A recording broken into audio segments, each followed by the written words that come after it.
नमस्कार, मेरा नाम विकेश है। आप सुनेगा इंडिया देख रहे हैं। इस समय हम जोशीमठ में मौजूद हैं और जोशीमठ का ये इलाका पूरी तरह क्षतिग्रस्त हो चुका है। आप एक तरफ मैं आपको तस्वीरें दिखाऊंगा और अंदर ले जाने की कोशिश करूंगा कि लोग यहाँ पर अपने मकानों को खाली कर चुके हैं, लेकिन जो तबाही का मंजर है वो यहाँ पर साफ तौर पर देखा जा सकता है।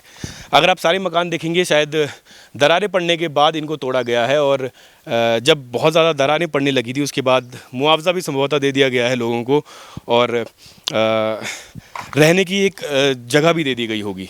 लेकिन जो तबाही जोशीमठ में आई है वो तबाही सिर्फ मुआवजे और जगह देने से नहीं मिट पाएगी, क्योंकि ये तबाही इंसानी तबाही मानी जाती है। जिस तरह से एनटीपीसी के यहाँ पर काम चल रहे हैं, जिस तरह से विस्फोट यहाँ पर रोडों के चौड़ीकरण में हो रहा है, उससे ये मैन मेड डिज़ास्टर ही माना जाएगा। आपको अंदर की मैं तस्वीरें दिखाऊंगा एक बारी, अंदर ले जाने की कोशिश करूँगा कि कितनी बड़ी बड़ी दरारें यहाँ पर आई हैं। हालांकि हो सकता है कि दरवाजे बंद हो, लेकिन फिर भी कोशिश, जैसे ये आप इस तरह की दरारें देख सकते हैं। ये पूरी की पूरी सीढ़ी यहाँ पर दब के निकल चुकी है बाहर, और इसी तरह की तस्वीरें आपको हर जगह देखने को मिलेगी। हालांकि ये दरवाजे बंद किए हुए हैं, क्योंकि हो सकता है लोगों का जहाँ पर व्यवस्था की गई है रुकने की, वहाँ पर ये सारा सामान रखने की जगह ना हो, इसीलिए अपना लोगों ने यहाँ पर अपना सामान छोड़ा होगा। कुछ छोटा मोटा सामान छोड़ा होगा, जो बड़े बड़े जैसे ये अलमारियाँ छोड़ी गई हैं, इनको रखने के लिए शायद जगह ना मिली हो जहाँ पर व्यवस्था की गई है रुकने की, इसीलिए लोगों ने अपने घरों में ताले लगाए हैं। साल भर पहले जो जोशीमठ सभी को याद था वो अब भुला दिया गया है। जोशीमठ में जिन कारणों से भूधसा हुआ, क्या उन कारणों पर काम किया गया? क्या लोगों की परेशानियों का समाधान किया गया? क्या पहाड़ों को लेकर सरकार चिंतित हुई? और क्या इस एक साल में इतनी बड़ी त्रासदी के बाद कुछ बदला है? इन सभी सवालों के जवाब आज जोशीमठ के मूल निवासी ढूंढ रहे हैं। ये रोड साइड के बगल में ही मकान है और यहाँ पर अगर हम तस्वीरों में देखें तो पूरी की पूरी दीवार एक तरफ से बैठ चुकी है और बड़े बड़े जो क्रैक्स हैं वो आ चुके हैं दीवारों में।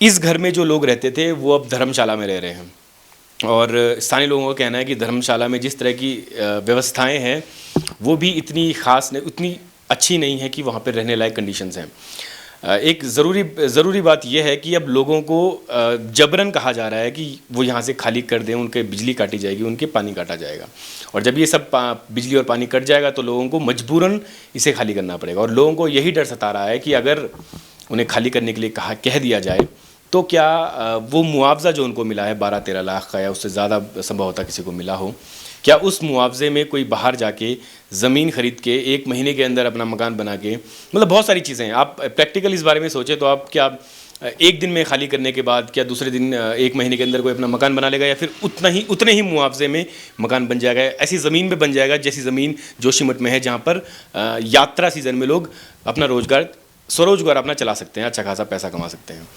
तो ये सारी चीज़ें बहुत महत्वपूर्ण हैं। सरकार इस और एक साल में शायद आसान तरीके सरकार ने अपनाए हैं इस समस्या से निपटने के लिए कि लोगों को यहाँ से हटा दिया जाए, एकदम से लोगों को कहीं और विस्थापित किया जाए। लेकिन जो मुश्किल काम था, जो ज़रूरी काम था, वो ये था कि जोशीमठ को पहले पुनर्निर्माण किया जाए। जोशीमठ के जो क्रैक्स हैं उनको भरा जाए, और सबसे ज़रूरी चीज़ कि जोशीमठ में जो निर्माण कार्य चल रहे हैं, जिस तरीके से टनल का काम चल रहा है, सड़कों को चौड़ीकरण का काम चल रहा है, विस्फोट हो रहे हैं, लगातार हो रहे हैं, इन सब पर लगाम लगाई जानी चाहिए थी सरकार के द्वारा, लेकिन ऐसा नहीं किया गया है। जोशीमठ पहुंचने पर आपको पता चलेगा कि जिन वजहों से जोशीमठ में ये त्रासदी आई है वो काम अभी चल ही रहे हैं। जोशीमठ पहुंचते ही आपको तेजी से चल रहे काम दिखने लग जाएंगे। कहीं पहाड़ों को काटकर सड़कें चौड़ी करते हुए बुलडोजर दिख जाएंगे, तो कहीं चट्टानों को फाड़ने के लिए पोकलेन मशीनें दिख जाएंगी। स्थानीय लोगों के मुताबिक एनटीपीसी द्वारा सुरंग बनाने का काम कभी रोका ही नहीं गया, जबकि पूरे जोशीमठ में निर्माण कार्य पर रोक लगाई गई है। लोगों के लेंटर पड़े, आधे अधूरे मकान छूटे पड़े हैं। तो ब्लास्ट जब हो रहे थे इधर रोडों पे तो हमारे घर इतने हिल रहे थे, है ना, तो लोगों ने बोला, लेकिन कुछ असर किसी पे हुआ नहीं। अभी भी बेधड़ल्ले काम चल ही रहे हैं। काम कब तक बंद रहा, उसका दोबारा कब शुरू हुआ? काम बंद कभी रहा ही नहीं, काम बंद रहा ही नहीं। मतलब अगर दिन में बंद हो जाए तो रात को फिर चालू हो जाता है काम, तो काम बंद नहीं रहा। ये काम तो लगातार चल ही रहे हैं। बस काम उन्होंने वो बंद करवाया है जिससे लोग 2 रोटी खा रहे थे, काम वो वाला बंद करवा दिया है। रैणी में इतना बड़ा एवलांच आया, छेड़छाड़ की वजह से ही तो आया, है ना। ये सारा कराधारा तो एनटीपीसी का है, इतनी सारी ब्लास्ट वो करता है तो उसका सर कुछ तो पड़ता होगा। ये जो आप सामने तस्वीरें देख पा रहे हैं, ये किसी ने अपना मकान का काम शुरू किया होगा, लेकिन उसके बाद ये तबाही आई और तबाही आने के बाद इस काम को रोक दिया गया क्योंकि कंस्ट्रक्शन के काम जोशीमठ में पूरी तरीके से बंद कर दिए गए हैं। लेकिन कुछ रिजॉर्ट्स के काम यहाँ पर लगातार जारी हैं। लोग अपने घरों के काम रोक दिए हैं लोगों ने, लेकिन रिजॉर्ट्स के काम यहाँ पर बदस्तूर जारी हैं। हम नीचे गए थे तो वहाँ एक रिजॉर्ट बन रहा था, हालांकि वो किस तरह से उसको मंजूरी दी गई है उसकी जानकारी अभी नहीं है, लेकिन जिस तरह से वो रिजॉर्ट बन रहा था वो भी सवालिया घेरे में है कि उसको अनुमति आखिर कैसे मिल गई। स्थानीय लोग अपने दरार पड़े क्षतिग्रस्त घरों को भी नहीं बना सकते हैं, लेकिन सरकारी काम जारी है। स्थानीय लोगों का आरोप है कि जोशीमठ को खाली कराने की साजिश रची जा रही है। जोशीमठ में होने वाली ये तबाही कहीं ना कहीं संदेश दे रही है कि पहाड़ों में जिस तरह से अंधाधुंध तरीके से विकास के काम चल रहे हैं, ज़रूरत हो सकती है विकास की, लेकिन पहाड़ों की ज़रूरत विकास नहीं है। और ये समझने की ज़रूरत ना सिर्फ सरकारों को है बल्कि लोगों को ये समझने की ज़रूरत है कि 3-3 मंजिला या 4-4 मंजिला बनाने की न तो पहाड़ सह सकते हैं और वो इसका नुकसान उन्हें बाद में ही झेलने को मिलेगा।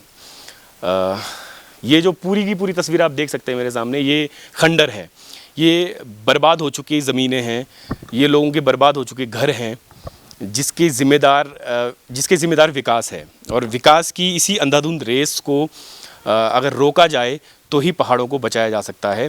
जोशीमठ आज जिस तरीके से अपनी बर्बादी की तरफ जा रहा है, ख़त्म होने की तरफ जोशीमठ जा चुका है, इसे रोकने की कोशिश अगर जल्दी ही नहीं की गई तो ये तबाही जो आज जोशीमठ ने देखी है, ये तबाही अन्य पर्वतीय क्षेत्र देख सकते हैं। फ़िलहाल मेरे साथ इतना ही। मेरा नाम विकेश है, आप सुनेगा इंडिया देख रहे हैं। जोशीमठ में मैं इस समय मौजूद हूँ और ये तस्वीरें आपको दिखाने की मैंने कोशिश की कि 1 साल के बाद जोशीमठ की क्या स्थिति है। और जोशीमठ की जो स्थिति आज के दौर पे है वो 1 साल में सुधरी नहीं है और ज़्यादा ख़राब और बदतर होती जा रही है। उम्मीद यही करते हैं कि सरकार इसकी तरफ कोई एक कठोर फैसले लेकर जो यहाँ पर विकास के काम किए जा रहे हैं, बर्बादी जिसकी वजह से हो रही है, यहाँ पर विस्फोट हो रहे हैं लगातार, इन्हें रोकने की कोशिश की जाए। बहुत बहुत धन्यवाद।